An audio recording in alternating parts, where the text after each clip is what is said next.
Elite Group vari Ixora 2.5, 3 and 3.5 BHK ultra luxurious apartments JNTU Hyderabad.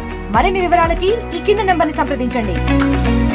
మన ధర్మం కాబట్టి birds కి వాటర్ ఇలాంటి కొండలో వాటర్ పోయడం, ఫుడ్ పెట్టడం, చెట్లకి నీళ్లు పోయడం వేసవికాలంలో చేస్తే మనకి ప్రకృతిని కాపాడినందుకు మనం కొంచెం హెల్ప్ చేసినట్టు ఉంటుంది. సమ్మర్ అనేది మొదలవుతుంది కాబట్టి అందరూ పక్షులకి నీళ్లు వేయండి. సమ్మర్లో మనము అలాగా సమ్మర్ అంటే పక్షులకి ఎక్కడ ఆహారం అనేవి దొరకవు కాబట్టి నీళ్ళు అనేవి దొరకవు కాబట్టి మన ఇంటి మేడ మీద ఇలాంటి కుండలతో ఇలాంటి గోధుమలు వేసి మంచినీళ్ళు మరియు గోధుమలు వేసి పక్షులకి ఆహారం నీళ్లను పెట్టండి. మా స్కూల్లో కూడా రోజు ఇలానే చేస్తూ ఉంటాం. అనేక రకాల పక్షులు వస్తూ ఉంటాయి.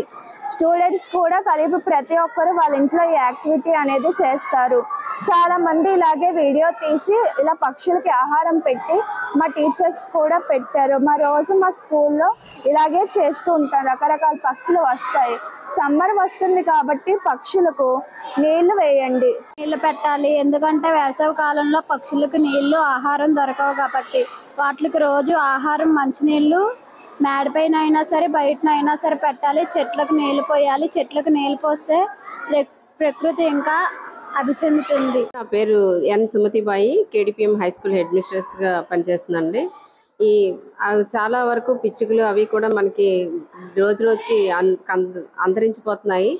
ఈ సమ్మర్లో అన్ని మూగజీవులు అన్నిటికీ కూడా మంచిగా వాటర్ పెట్టడమో వాటికి ఆహారం అందించడమో చేసినట్లయితే మనం మనతో పాటు మన పర్యావరణాన్ని కూడా మనం రక్షించిన వాళ్ళం అవుతాము. మేము మా ఇంట్లోని పెట్టామండి కంకులు. చాలా చక్కగా పిచ్చుకలు, ఉడతలు, కాకులు అన్నీ కూడా వచ్చి వాటితో పాటు వాటికి ఒక ఆహారం ఒక స్పెషల్గా ఒక బౌల్లో వాటర్ కూడా పెట్టడం జరిగింది. ప్రతిరోజు కూడా మార్నింగ్ మేము ఏది వండుకుంటే అది ఒక బౌల్లో వేసి వాటికి పెట్టడం జరుగుతుంది. చాలా హ్యాపీగా అవి వచ్చి తింటున్నప్పుడు మనకి ఎంత ఆనందం కలుగుతుంది అంటే అది నేను మాటల్లో చెప్పలేను. అది మేము పర్సనల్గా ఫీల్ అయ్యాను కాబట్టి నేను మీకు ఇది అందరికీ కూడా చెప్తున్నాను. దయచేసి ఈ వేసవి కాలంలో ప్రతి ప్రాణికి కూడా మంచి నీరు ఆహారం అందేటట్లుగా చేయవలసినటువంటి బాధ్యత మనందరిపైన ఉన్నది. ఒక మానవుడిగా మనం చేయవలసింది. మనకి జ్ఞానం ఉంది కాబట్టి మూగజీవులన్నిటికీ కూడా వాటి ఒక సర్వైవల్ కోసం మనం అందరం కూడా ప్రయత్నం చేయాలని నా విజ్ఞప్తి. మరిన్ని వీడియోస్ కోసం ఛానల్ ని సబ్స్క్రైబ్ చేయండి. లేటెస్ట్ అప్డేట్స్ కోసం వాట్సాప్ ఛానల్ ని ఫాలో అవ్వండి. ఆ లింక్ డిస్క్రిప్షన్ లో ఉంది.